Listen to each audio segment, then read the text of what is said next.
नाज़रीन, PP 228 ज़िमनी election, दुल्हे मियाँ भी वोट डालने पहुँच गए हैं। और जब भी इलेक्शन के मामला होते हैं मरियम, तो हमें दुल्हे नौबियाता जोड़े बहुत से नज़र आते हैं जो कि वोट डालने के लिए पहुँचते हैं। तो ऐसा ही मंजर PP 228 में ये देखने में आया है।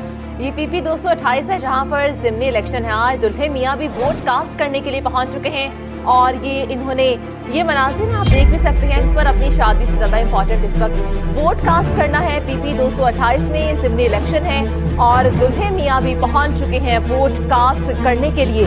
आपको बताएं कि लोधरा का हल्का है PP 228, जहां पर नून लीग की जानिब से नज़ीर अहमद बलोच खड़े हैं और PTI की जानिब से कैप्टन इज्जत जावेद खान इस वक्त लड़ेंगे। आज उम्मीदवार हैं PTI के, और जो दुल्हे मियाँ हैं वो वोट कास्ट करने निकल पड़े हैं PP 228 में। और इससे आप अंदाज़ा लगाएं मरियम कितना इम्पोर्टेंट है वोट कास्ट करना। और ये अमानत है, ये अमानत को आपने इस्तेमाल करना है, इसमें ख़यानत नहीं करनी, इससे सीखना है। और अगर दुल्हा जो है वो फर्स्ट प्रायोरिटी पे जाके अपना वोट कास्ट कर रहा है, तो बाकी लोगों को भी चाहिए कि वो जाएं अपना वोट कास्ट करें।